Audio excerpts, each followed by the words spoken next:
Chapter 28 اور اس کی بہن۔ میں اس نوجوان خاتون کے بستر کے پاس پھر گیا۔ وہ بھی چیخ رہی تھی اور وہی الفاظ دہرا رہی تھی۔ میں نے اندازہ لگا لیا کہ یہ سلسلہ ابھی کئی گھنٹے جاری رہے گا۔ یوں جب میں نے اسے پہلی بار دیکھا تھا اس وقت سے 36 گھنٹے بیت چکے تھے۔ وہ کمزور پڑتی جا رہی تھی۔ میں ہر ممکن حد تک ان حالات میں اس کے لیے جو کچھ کر سکتا تھا میں نے کیا، لیکن جلد ہی وہ بے ہوش ہو گئی اور یوں لیٹ گئی جیسے مر گئی ہو۔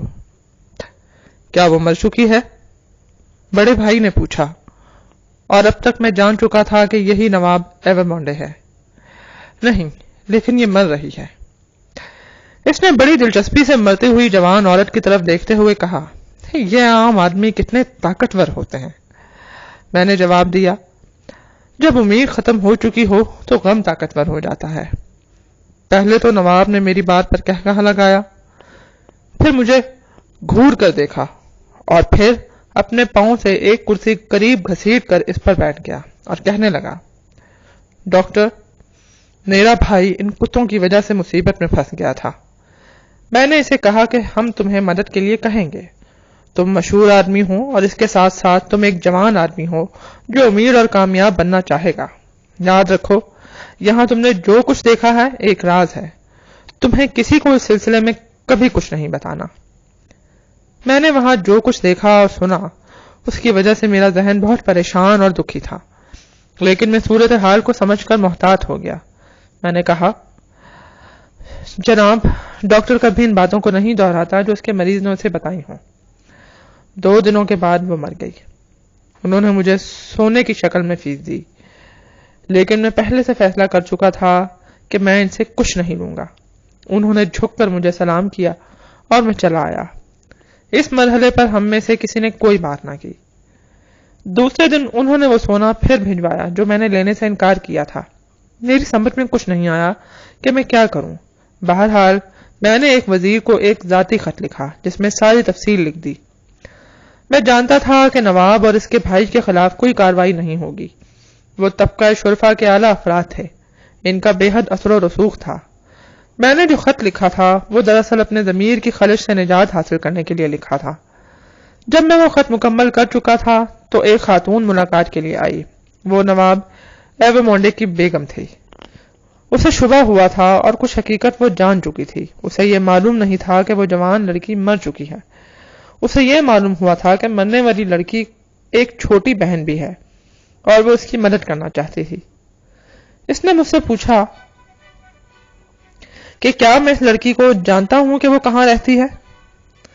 نواب کی بیگم ایک نفیس اور مہربان خاتون تھی جو اپنی شادی سے خوش نہیں تھی، اور پھر اس نے بتایا کہ اس کے خاوند کا بھائی نہ تو اسے پسند کرتا تھا اور نہ ہی اعتماد کے قابل سمجھتا تھا۔ وہ اس سے بہت خوف زدہ تھی اور اس کی باتوں سے ظاہر ہوتا تھا کہ خود اس کا خاوند بھی اپنے بھائی سے ڈرتا ہے۔ وہ اپنے ساتھ اپنے اکلوتے بیٹے کو لے کر آئی تھی جو اس ناخوشگوار شادی کا نتیجہ تھا، اور بچے کی عمر 2 یا 3 برس تھی۔ اس خاتون نے اس بچے کی طرف اشارہ کرتے اور روتے ہوئے کہا، مجھ سے جو بھی کچھ ہو سکتا ہے میں اپنے بیٹے کے لیے کروں گی تاکہ وہ اچھا انسان بن سکے۔ پھر اس نے اپنے بیٹے کو چومتے ہوئے کہا، بیٹا، یہ تمہاری بہتری میں ہے کہ تم اچھا انسان بنو۔ اس کمسن بیٹے نے اپنی ماں کو یقین دلایا کہ وہ اچھا انسان بنے گا اور کبھی کسی پر ظلم نہیں کرے گا۔ وہ اپنے بیٹے کو ساتھ لے کر چلی گئی۔ اس کے بعد میں نے اس خاتون کی زندگی میں پھر کبھی نہ دیکھا۔ میں نے وزیر کو جو خط لکھا تھا اس میں اس خاتون کے خاوند نواب ایورمونڈے کا نام نہیں لکھا تھا۔ اسی روز میں نے یہ خط پوسٹ کر دیا۔ یہ رات سال کی آخری رات تھی۔ رات کے 9 بجے کسی نے گھر کی گھنٹی بجائی۔ میرا ملازم ڈی فاگ اسے لے کر میرے پاس آیا۔ کیونکہ گھنٹی بجانے والا شخص مجھ سے ملنے پر اصرار کر رہا تھا، اس نے مجھے کہا، ایک شخص بہت بیمار ہے، آپ میرے ساتھ چلیں۔ گاڑی لے کر آیا ہوں، آپ کو زیادہ دیر نہیں لگے گی۔ وہ گاڑی مجھے یہاں اس جیل میں لے آئی۔ یوں ہی ہماری گاڑی ہمارے گھر سے کچھ دور ہوئی، کسی نے میرے منہ میں کپڑا ٹھونس کر مضبوطی سے باندھ دیا۔ میرے بازو بھی جکڑ دیے گئے۔ پھر میں نے ان دونوں بھائیوں کو سڑک عبور کرتے دیکھا۔ گاڑی رکی۔ نواب نے اپنی جیب سے وہ خط نکالا جو میں نے وزیر کے نام لکھا تھا۔ وہ خط مجھے دکھا کر اس نے اسے آگ لگا دی اور اس کی راکھ کو اپنے پاؤں تلے مسل دیا۔ کسی نے ایک لفظ بھی نہ بولا اور یوں مجھے یہاں باسیل جیل میں زندہ قبر میں پھینک دیا گیا۔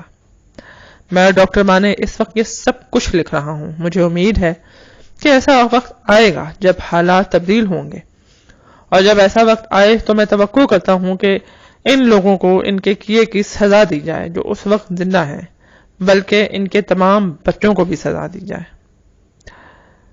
جب یہ خط ختم ہوا تو کسی نے خوفناک چیخ ماری۔ اس سچی کہانی نے لوگوں کے نفرت اور انتقام کے جذبات کو پھر بیدار کر دیا تھا۔ اب ہر شخص اپنی ساری امیدیں اس نئی جمہوریہ سے وابستہ کیے ہوئے تھا۔ کسی شخص کے دل میں انسانی رحم نہیں تھا۔ مادام ڈی فوگ نے اپنی سہیلی انتقام سے کہا، کہو کیا اب بھی ڈاکٹر کا اثر و رسوخ یہاں کام آئے گا؟ اس کے بعد وہ چیخی، ڈاکٹر اسے بچا سکتے ہو تو اب بچاؤ، ہاں اسے بچاؤ۔ جوری کے ارکان ایک ایک کر کے اپنا فیصلہ کا اظہار کرنے لگے۔ ہر ووٹ، ہر رائے، ہر فیصلہ ڈارنے کے خلاف تھا۔ ڈارنے مجرم تھا، وہ ایک امیر اور معزز تھا، اس لیے نئی جمہوریہ فرانس کا دشمن تھا۔ اس کے خاندان نے لوگوں پر ظلم و ستم کی انتہا کر دی تھی۔ اسے جیل میں واپس بھیج دیا گیا، فیصلہ سنا دیا گیا، 24 گھنٹوں کے اندر ڈالنے کا سر قلم کر دیا جائے۔ چیپٹر 29 سڈنی کارٹن اور مادام ڈی فوگ۔ اسی شام سڈنی کارٹن ڈھونڈتا ہوا ڈی فوگ کی شراب کی دکان پر پہنچ گیا۔ اندر جا کر اس نے شراب کا ایک چھوٹا گلاس مانگا۔ اس نے یہ ظاہر کیا کہ وہ فرانسیسی زبان کے چند الفاظ ہی جانتا ہے۔ کیا تم انگریز ہو؟ مادام ڈی فوگ نے پوچھا۔ سڈنی کارٹن نے اس کی طرف یوں دیکھا جیسے کچھ کہا گیا ہے۔ وہ پوری طرح اس کی سمجھ میں نہیں آیا۔ اس نے بڑی غلط فرانسیسی میں جواب دیا۔ پھر وہ بیٹھ گیا اور اس نے فرانسیسی زبان کا ایک اخبار اٹھا لیا۔ وہ ایسی حرکتیں کرنے لگا جیسے وہ فرانسیسی الفاظ پڑھنے اور سمجھنے میں زبردست مشکل محسوس کر رہا ہے۔ وہ بڑی مہارت سے پوری کوشش کر رہا تھا کہ لوگ یہ سمجھ لیں کہ وہ بہت کم اور نہ جاننے کے برابر فرانسیسی زبان جانتا ہے۔ اس وقت شراب کی دکان میں مادام ڈی فوگ کی سہیلی انتقام اور ان کا ایک خاص آدمی موجود تھے۔ انہوں نے اپنی گفتگو جاری رکھی کیونکہ وہ کسی ایسے اجنبی کے سامنے گفتگو کرنے سے کوئی خوف نہیں محسوس کرتے تھے جو فرانسیسی نہیں جانتا تھا۔ ٹھیک ہے، ڈی فوگ کہہ رہا تھا، لیکن کہیں نہ کہیں تو اس سلسلے کو ختم کرنا ہوگا۔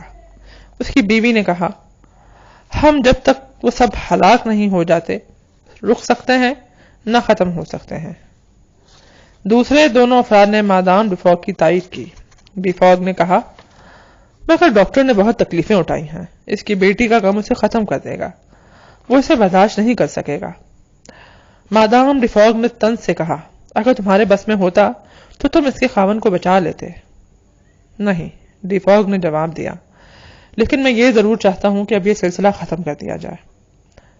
مادام ڈی فوگ نے اپنی سہیلی انتقام اور دوسرے ساتھی کو مخاطب کر کے کہا، سنو، اس خاندان کا نام میں ایک عرصے سے اس فہرست میں درج کر چکی ہوں جنہیں ہم نے ختم کرنا ہے۔ اس خاندان نے عوام پر بہت ظلم توڑے ہیں، ہم سارے خاندان کو ختم کر کے رہیں گے۔ میرے خاوند سے پوچھو، کیا ہم نے یہ عہد نہیں کیا تھا؟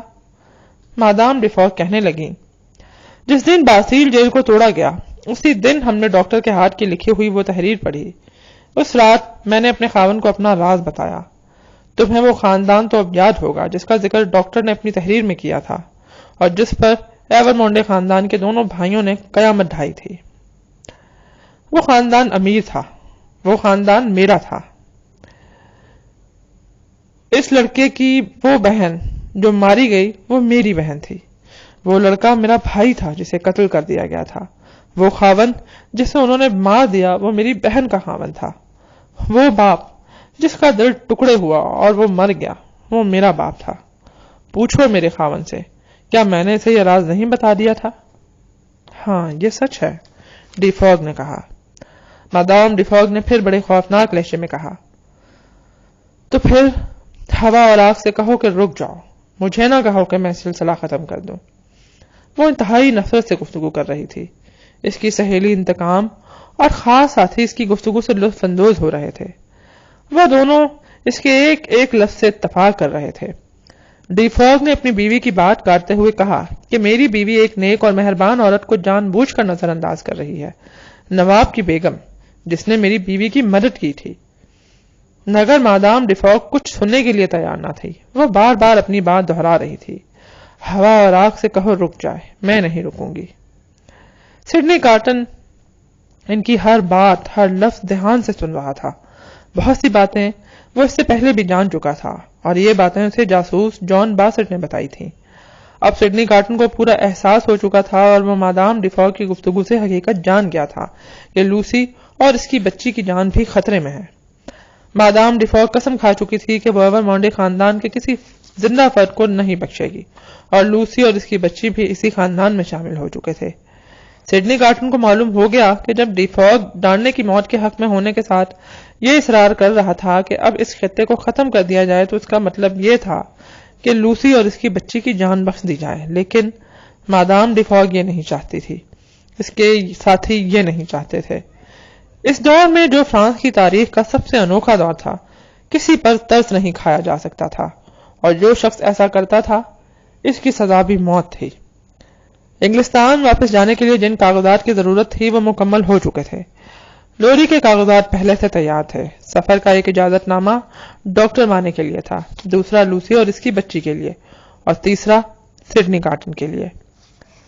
سڈنی کارٹن نے لوری پر زور دے کر اس سے یہ بات منوائی کہ سفر کے تمام کاغذات سفر کے درمیان وہ اپنے پاس رکھے گا. ان کاغذات میں سرکاری طور پر انہیں فرانس سے انگلستان جانے کی اجازت دی گئی تھی. سڈنی کارٹن نے لوری کو بتایا کہ اسے بطور خاص کیا کرنا ہے. آپ کے پاس روپیہ ہے، آپ کو سمندر کے ساتھ ساتھ تیز رفتاری سے سفر کرنا ہے. آپ انگلستان جانے کی تمام تیاریاں جلد از جلد مکمل کر لیں.